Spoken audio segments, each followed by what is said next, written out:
Hi అందరికీ నమస్కారం. ఈరోజు వీడియోలో ఒక మంచి ఫ్లేవర్ఫుల్ టేస్టీ చికెన్ కర్రీ రెసిపీని మీతో షేర్ చేస్తున్నాను. ఈ కర్రీ రైస్, చపాతీ, పూరి, బగారన్నం, బిర్యానీ ఇలా ఎందులోకైనా పర్ఫెక్ట్గా సెట్ అవుతుంది. సో చికెన్తో మీరు నెక్స్ట్ టైం రెసిపీ ట్రై చేసేటప్పుడు ఇలా ఒక్కసారి చికెన్ కర్రీని తయారు చేసుకొని తిని చూడండి. మళ్ళీ ఇలాగే చేసుకొని తింటారు, అంత బాగుంటుంది. Friends, simple and tasty chicken కర్రీని ఎలా తయారు చేసుకోవాలో వీడియోలోకి వెళ్ళి చూసేయండి. చికెన్ కర్రీ తయారు చేయడం కోసం 1 కిలో చికెన్ తీసుకున్నానండి. ఈ చికెన్ని 1కి 2 సార్లు బాగా కడిగి పెట్టుకున్నాను. చికెన్ నీచు వాసన లేకుండా బాగా కడుక్కొని పెట్టుకోవాలి. ఇలా కడిగి పెట్టుకున్న ఈ చికెన్లోకి కర్రీకి సరిపడా కల్లుప్పు అయితే వేస్తున్నానండి. తర్వాత ఇందులోకి ఒక 1/2 టీ స్పూన్ పసుపు వేసుకోవాలి. అలాగే ఒక 2 టీ స్పూన్ వరకు అయితే కారం వేస్తున్నాను. ఈ కారం కాస్త ఘాట్ ఎక్కువ ఉంటుందండి. ఉప్పు, కారం అనేది మీ రుచి తగ్గట్లు వేసుకోండి.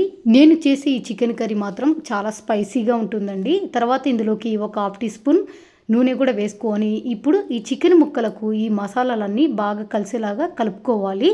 ప్రతి ఒక్క చికెన్ ముక్కకు ఈ మసాలాలన్నీ బాగా కలిసేలాగా ఈ విధంగా కలుపుకోవాలి. ఇలా కలుపుకున్న తర్వాత పక్కన పెట్టేసుకొని ఈ చికెన్ కర్రీలోకి మసాలా పౌడర్ని అయితే తయారు చేసుకోవాలి. స్టవ్ మీద ప్యాన్ పెట్టుకొని స్టవ్ ఆన్ చేసుకున్నాక ఇందులోకి 1 టేబుల్ స్పూన్ ధనియాలు, 1/2 టీ స్పూన్ జీలకర్ర, 1/2 టీ స్పూన్ సోంపు, ఒక 1/4 టీ స్పూన్ వరకు మిరియాలు వేసుకోవాలి. ఇందులోనే ఒక 4 లవంగాలు, కొద్దిగా దాల్చిన చెక్క వేసుకొని మంట సిమ్లోనే పెట్టుకొని ఇవన్నీ బాగా కలుపుకుంటూ దోరగా వేయించేసుకోవాలి. ఇవన్నీ బాగా వేగిపోతే మంచి సువాసన వస్తుందండి. అంతవరకు మంట సిమ్లోనే పెట్టుకొని కంటిన్యూగా కలుపుతూ బాగా వేయించేసుకోవాలి. చూసారు కదా, ఇలా మసాలా దినుసులని దోరగా వేయించేసుకున్నాం కదా, మంచి సువాసన వస్తున్నాయండి. ఇప్పుడు స్టవ్ ఆఫ్ చేసుకొని పూర్తిగా చల్లారబెట్టుకున్న తర్వాత మెత్తగా పొడి చేసుకొని పక్కన పెట్టుకోవాలి.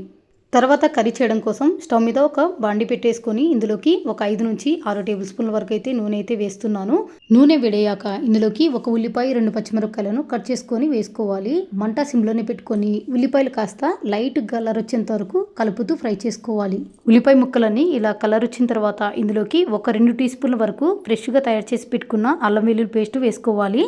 అల్లం వెల్లుల్లి పేస్టు పచ్చివాసన వెళ్ళిపోయేంత వరకు కలుపుతూ ఫ్రై చేసుకోవాలి. అల్లం వెల్లుల్లి పేస్టు పూర్తిగా పచ్చివాసన వెళ్ళిపోయేంత వరకు ఫ్రై చేసుకున్న తర్వాత ఇప్పుడు ఇందులోకి ముందుగా మసాలాలన్నీ కలిపి పెట్టుకున్న చికెన్ అయితే వేసుకోవాలి. ఇలా చికెన్ అంతా వేసుకున్న తర్వాత మంట మీడియం ఫ్లేమ్ పెట్టేసుకొని ఈ చికెన్ అంతా ఒకసారి ఆయిల్లో బాగా కలిసేలాగా కలుపుకోవాలి.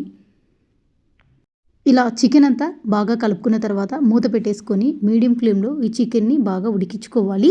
చికెన్లోంచి నీళ్ళని ఊరి అవి పూర్తిగా ఇంకిపోయేదాకా మధ్య మధ్యలో ఇలా ఒకసారి కలుపుకుంటూ చికెన్ని బాగా ఉడికించేసుకోవాలి. ఇలా చికెన్లోంచి వచ్చిన నీళ్ళని పూర్తిగా ఇంకిపోయేదాకా మీడియం ఫ్లేమ్లోనే ఉడికించేసుకున్నారంటే చికెన్ కూడా నీచు వాసన అనేది పోతుందన్నమాట. చూసారు కదా, చికెన్లోంచి నీళ్ళని పూర్తిగా ఇంకిపోయి అలాగే ఆయిల్ అంతా ఇలా పైకి వచ్చేసింది. ఇప్పుడు ఒకసారి చికెన్ అంతా బాగా కలుపుకుందాము. ఇప్పుడు ఇందులోకి ఒక 4 టమోటాలు, ఒక 5 జీడిపప్పులను మెత్తగా మిక్సీ పట్టుకొని వేసుకోవాలి. ఇలా టమోటా పేస్ట్ అంతా వేసుకున్న తర్వాత మంట సిమ్లోనే పెట్టేసుకొని ఈ టమోటా పేస్ట్ కూడా పూర్తిగా పచ్చి వాసన వెళ్ళిపోయేంత వరకు ఒక 2-3 నిమిషాలు ఇలా కలుపుతూ ఉడికిచ్చేసుకోవాలి. ఈ టమోటా పేస్టు ఎంత బాగా ఫ్రై చేస్తే ఈ కర్రీకి అంత టేస్ట్ వస్తుంది. కాబట్టి సిమ్లోనే పెట్టుకొని ఒక 2-3 నిమిషాలు ఇలా కలుపుతూ ఉడికిచ్చేసుకోవాలి. టమోటా పేస్ట్ అంతా పూర్తిగా పచ్చివాసన వెళ్ళిపోయేంత వరకు ఈ విధంగా ఉడికిచ్చేసుకున్న తర్వాత ఇప్పుడు ఇందులోకి మనం ముందుగా మసాలా పొడి అయితే తయారు చేసుకున్నాం కదండి, ఆ మసాలా పొడి కూడా వేసుకోవాలి. ఇందులోనే ఒక 1/2 టీ స్పూన్ చికెన్ మసాలా అయితే వేస్తున్నాను. ఒకవేళ మీ దగ్గర లేకపోతే స్కిప్ చేసుకోవచ్చు. తర్వాత ఇందులోకి గ్రేవీ తగ్గట్టుగా నీళ్ళైతే పోసుకోవాలి. నేను ఇక్కడ చికెన్ ముక్కలు మునిగేంత వరకు నీళ్ళైతే పోసుకోవాలి. ఇలా నీళ్లు పోసుకున్న తర్వాత ఇదంతా ఒకసారి బాగా కలిసేలాగా కలుపుకోవాలి. ఇలా కలుపుకున్న తర్వాత ఇక్కడ ఉప్పు, కారం సరిపోయినా లేదో ఒకసారి చెక్ చేసుకోవచ్చు. నేను తీసుకున్న కిలో చికెన్కి నాకైతే మసాలాలు, ఉప్పు, కారం అన్నీ కరెక్ట్గా సరిపోయినాయి. ఇప్పుడు మూత పెట్టేసుకొని మంట మీడియం ఫ్లేమ్ పెట్టేసుకొని చికెన్ మెత్తగా ఉడికిపోయి గ్రేవీలోంచి ఆయిల్ అంతా పైకి వచ్చేంత వరకు ఉడికించుకోవాలి. చూసారు కదా, చికెన్ కర్రీ అంతా బాగా మెత్తగా ఉడికిపోయి ఆ కర్రీలోంచి ఆయిల్ అంతా ఇలా పైకి వచ్చేసింది. ఇప్పుడు ఇందులోకి ఆఖరిగా కొంచెం కొత్తిమీర అయితే వేసుకుందాము. ఇలా కొత్తిమీర వేసుకొని అంతా ఒకసారి బాగా కలుపుకున్నాము.